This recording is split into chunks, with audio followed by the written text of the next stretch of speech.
오히려 우리 천만 조직으로 윤석열 대통령을 무너뜨리는 저 주사파 세력들을 모조리 감옥에 보내야 할 것입니다. 자, 황교안 장관님 다시 한번 나오세요. 자, 보세요. 이재명의 주장이 세 가지입니다. 자서전에 보면 첫째, 주한미군 철수입니다. 아니, 장관님 별 세 개죠? 연합사 출신이죠? 예. 근데 주한미군 철수하면 돼요, 안 돼요? 저희가 우리 강화문 외국 시민들은 다 아시죠? 미군이 오랫동안 큰 규모로 주둔한 나라는 지금 여기 수련의 탑편하게 다 있습니다. 심지어 2차 세계대전 때 패망한 독일과 일본도 크게 해당되었습니다. 우리도 6.25 때 엄청난 피해를 겪고도 지금 세계 5, 6위권의 선진국이 되어 있습니다. 왜 그렇습니까? 미군이 주둔한다는 것은 군사 안보에 투자할 그런 국가 재정을 우리가 세이빙해서 경제 성장에 투자할 수 있다는 겁니다.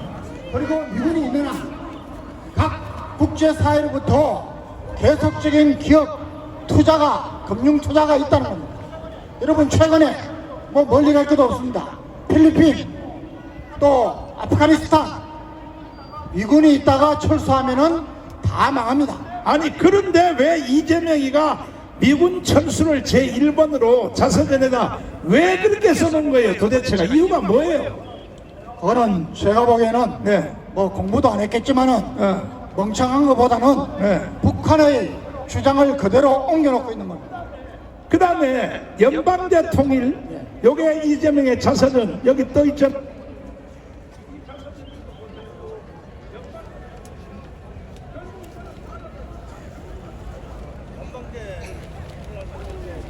근데 이재명이가 정신병자가 아니라면 왜 이 주장을 계속한 거예요? 저는 문재인과 이재명은 또 결이 다르다고 봅니다. 이건 제 말이 아니고 이재명이 시장되고 지사가 되고 또 대통령 후보가 되고 당 대표가 되기까지는 여러분 경기 동부연합의 적극적인 지원이 있었다는 게 지금 많은 사람들이 이미 여러분들한테 다 공개했지 않습니까? 결이 다릅니다. 예, 정말 우리가 정신 바짝 차려야 됩니다. 그리고 대기업을 해체해서 국민주로 나눠줘야 된다. 아니, 여기 있는 여러분에게 묻겠습니다. 30대 재벌을 다 해체해서 여러분에게 똑같이 나눠주면 돼요? 좋아요? 그런데 그 예비 동작으로 뭐라 그러냐? 전 국민에게 25만 원을 공짜로 주겠다. 이재명이가. 여러분, 25만 원 주면 좋아요? 아니, 반응이 또 시원찮아요. 봐요. 25만 원 주면 돈 받으실래? 안 받아?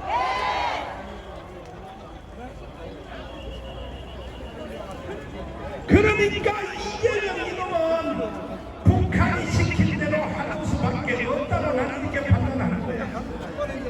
그런데 이놈이 이제 드디어 사형 선고를 받았어요. 그러니까 이제 일으킬 것은 뭐냐? 내전밖에 없는 거야. 내전밖에. 에?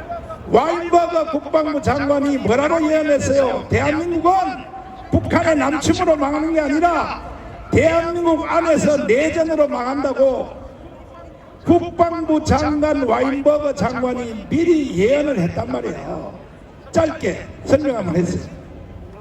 예, 여러분, 레이건 대통령이 40대인데 연임을 했습니다.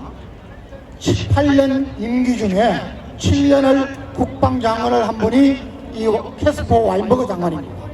이분이 1991년도에 이 더 넥스트 워 다음 전쟁이 일어날 6개 지역을 예측을 하고 특히 그 중에 가장 가능성이 큰 나라를, 우리나라를 지명을 한 것입니다. 여러분, 이것은 허구 소설이 아니고 와인버거 국방장관이 국방장관을 역임하면서 우리나라의 5.18 1980년 바로 10년 전에 5.18을 여기 다 겪었습니다. 그리고 국방장관을 하면서 얻은 자신의 경험과 미 국방부에 있는 여러 가지 자료를 예측해서 앞으로 일어날 일에 대한 경고 차원의 예측서인 것입니다. 여러분, 거기에 지금 벌써 러시아가 동북권을 침공할 것이다. 지금 러시아 우크라이나 전쟁이 벌써 3년째 이어지고 있습니다. 중동 지역에 전쟁이 일어날 것이다. 이스라엘과 하마스 전쟁이 지금 불꽃을 튀기고 있습니다. 그 외에 멕시코, 일본, 그 중에서도 가장 위험한 데가 중국이 대만을 침공하면서 한국도 함께 노릴 것이다. 그런데 그 예측되는 전쟁 양상이 5.18과 같은 그런 내전 상태, 내란 상태가 서울에서 일어난다는 것입니다. 거기에 북한의 특수부대가 변장을 하고 침투해서 내전을 일으킨다는 것입니다. 여러분, 그것을 바로 미 국방부 장관이 아니고 폼페이오 미 국무장관이 우리 한국에 와서 2년 전에 또 바로 지적을 했습니다. 다음이 어디입니까?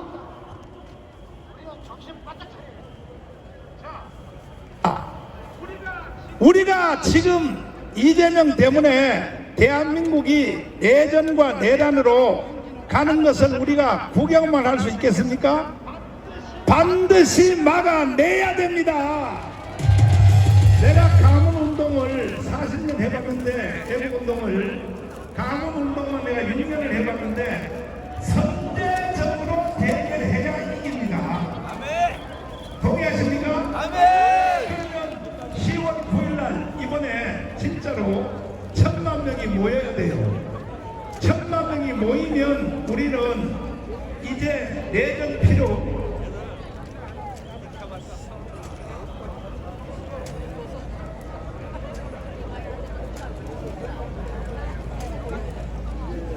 진짜요? 진짜요? 그러니까 우리는 항상 보면 인진왜란도 그렇고 병자론도 그렇고 6.25도 그렇고 항상 대비하지 않다가 당하는 거야. 마지막 연설 한번 하시면 됩니다. 여러분, 목사님께서 10월 9일 또 집회를 말씀하시는 것은 저는 윤석열 대통령께 대한 강력한 경고이자 저 주사파, 좌파, 민노총, 종교조 이 나라를 위협하는 세력에 대한 강력한 경고라고 봅니다. 여러분, 저는 오늘 새벽에 기도를 하면서 오늘 정말 결정을 내야 됩니다. 정말 오늘이 백병전을 하는 돌격의 시간이 되어야 된다고 호소를 했습니다. 여러분, 아인슈타인 박사 아시죠?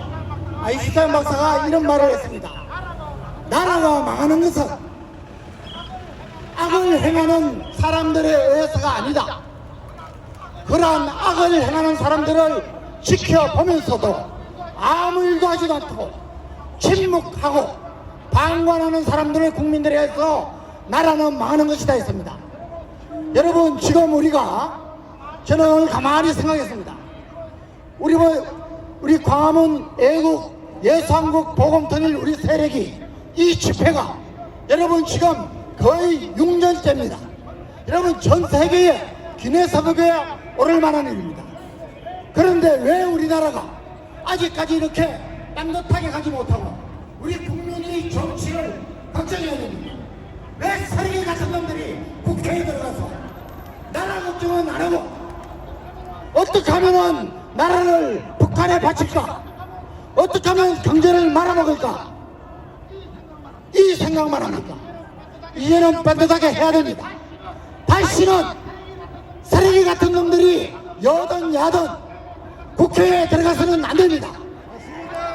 각 분야에서 일가를 이루고 정말 검증을 받은 사람들이 국회에 들어가서 30년, 40년 앞을 보면서 우리나라를 세계 G2 국가로 이끌 수 있는 이런 사람들을 가야 됩니다. 여기에는 절대 조건이 있습니다. 앞으로 다시는 불법선거, 부정선거가 없어야 됩니다. 이걸 해달라는 겁니다. 여러분, 작은 몇십 명의 사고가 나도 대통령은 쫓아가야 됩니다. 지금 몇 년째입니까? 22년